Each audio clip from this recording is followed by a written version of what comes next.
قید کر کے رکھتا ہے. 11 بجے پنجاب پولیس آتی ہے, ان کو وہاں سے اٹھا کے لے جاتے, نہ وارنٹ, نہ FIR, نہ کچھ, اٹھا کے لے جاتی ہے جیلم. اور پھر جیلم کے DC صاحب 3 MPO کا آرڈر جاری کرتے ہیں کہ جیلم میں مشر منظور پشتون سے امن و امان کو خطرہ ہے. ہم نے جیلم دیکھا بھی نہیں آج تک, ہم نے دیکھا نہیں اب جیلم ہے کیسا شہر. مشر منظور نے بھی نہیں دیکھا, صرف جیل انہوں نے دیکھی. اب یعنی ہمیں اسلام آباد راولپنڈی سے اغوا کر کے لے جاتے ہوئے جیلم, پھر کہتے ہیں کہ یہاں آپ سے امن و امان کو خطرہ ہے. اب یہ کیسی کھوکھلی ریاست ہے. آوازوں سے ڈرتے, انصاف دینے سے ڈرتے, انصاف مانگنے سے ڈرتے. یہ ذاکر مجید کی والدہ بیٹھی ہے. ذاکر مجید ہمارے ساتھ اسٹوڈنٹ لائف میں تھا, BSO کا چیئرمین تھا. میں الفن کہہ سکتا ہوں, الفن, کہ ذاکر مجید اتنا شریف النفس انسان تھا, ایک ایسا سیاسی ورکر تھا کہ اس نے کسی چونٹی تک کو نقصان نہیں پہنچایا ہوگا. ہزاروں اسٹوڈنٹس کے مسئلے آتے تھے ہمارے, جس نفاست سے ذاکر اس کو حل کرتا تھا, جس طریقے سے ہماری بات ایک ساتھ چلتی تھی, جس طریقے سے ہم چیزوں کو لے کے چلتے تھے. مگر کیا کیا ذاکر کے ساتھ؟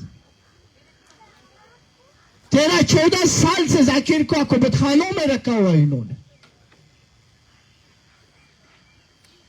راشد حسین کو دبئی سے لایا گیا, پھر آپ کے ملک کی سٹنگ منسٹر تسلیم کرتی ہے کہ راشد حسین ہمارے پاس ہے. یہ اس ملک ریاست کی حالت دیکھے, وہ میڈیا پہ تسلیم کرتی کہ ہاں راشد حسین ہمارے پاس ہے. اس کے بعد راشد حسین کو 4 سال 5 سال ہو رہے کہ وہ لاپتہ ہے. تو کس سے انصاف کی ہم توقع رکھے, کس آئین کی ہم بات رکھے؟ کیا یہ عدالتیں یہ چیزیں نہیں دیکھ رہی؟ کیا یہ قاضی فیض عیسیٰ صاحب جو آج بیٹھے ہیں, جو ہمیں بار بار کہا جاتا ہے کہ چیف جسٹس بھی بلوچستان کا, وزیر اعظم بھی بلوچستان کا, چلے وہ وزیر اعظم صاحب اگر یہ انوار الحق جو بیٹھائے گئے یہ اپنے حلقے میں جائے کونسلر بھی نہ بنے. یہ جان اچکزئی کو جو یہ کڑے کرتے ہیں روزانہ, جو بکتا ہے یہ جو اس کو کاغذ دی جاتی ہے, صوبیدار ان کو کاغذ دیتا ہے, ان کی اوقات ایک صوبیدار کی ہے کہ اندر جانے سے پہلے 25 بار یہ تلاشی دیتے ہیں. یہ اپنے علاقے چمن جا کے دکھایا. پچھلے دنوں انہوں نے اعلان کیا کہ میں چمن جا رہا ہوں, وہاں کے لوگوں نے گاڑیاں کی تلاشی لینے شروع کر کی کہ تم اندر آ کے دکھاؤ چمن میں. تو یہ تو کٹ پتلی ہے, عدلیہ سے ہمیں یہ توقع ہے. مگر آج باخدا ہم یہ حالت دے کے اسلام آباد میں کہ یہاں پہ آتے ہوئے بھی ہمیں نہیں چھوڑا جاتا. ہم تو یہ کہتے ہیں کہ انسانی حقوق صرف اسلام آباد کے شہری کو حاصل ہے یا پنجاب کے, اس کے بعد اس ملک کا آئین معطل ہو جاتا ہے ہمارے لیے. نہ ہم انسان سمجھا جاتا ہے, نہ انسانیت سے دیکھا جاتا ہے, نہ اس ملک کا آئین ہمارے اوپر لاگو ہوتا ہے. تو گزارش یہی ہے کہ مشر منظور پشتون کو جن وجوہات سے یہ غیر قانونی قید میں رکھے ہوئے ہیں, ان میں ایک وجہ یہ کیمپ بھی ہے.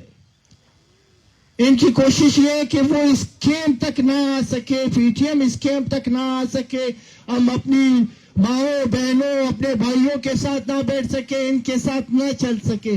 تو ہم تو صرف یہی کہہ سکتے ہیں کہ یہ ریاست ایک خام خیالی کا شکار ہے. آپ 10 سال بھی قید رکھیں گے, آپ 20 سال بھی قید رکھیں گے, جب وہاں سے نکلیں گے بھی ہمارا یہی نعرہ ہوگا, ہم اسی راستے پہ چلیں گے. یہ ہم نے اپنی مرضی سے راستہ چنا ہے, اس راستے پہ ہم اپنی مرضی سے چلیں گے. اپنی ماؤں بہنوں کا, ہم اپنی پشتنوں کا, اپنی بلوچوں کا, ہمارے جو سندھی ہیں, جو پنجابی ہیں, جن کے ساتھ تم نے ظلم کیا ہے, ان کے ساتھ چلنا ہم نے اپنے پہ فرض کیا ہے. ہمارے دوست ذکیم عید الرحمان گلامن وزیر کو حد دیکھیں یہ ان کی بربریت کی. شمالی وزیرستان میں چیک پوسٹ سے اٹھا کے اغوا کیا گیا GOC صاحب کے حکم پر. 8 مہینے GOC صاحب کے ذاتی جیل خانے میں پڑے تھے, فوج کے جیل خانے میں قید پڑے, 8 مہینے تک پڑے رہے. نہ کوئی قانون, نہ کوئی پوچھنے والا, نہ کوئی آئین, نہ کوئی عدلیہ.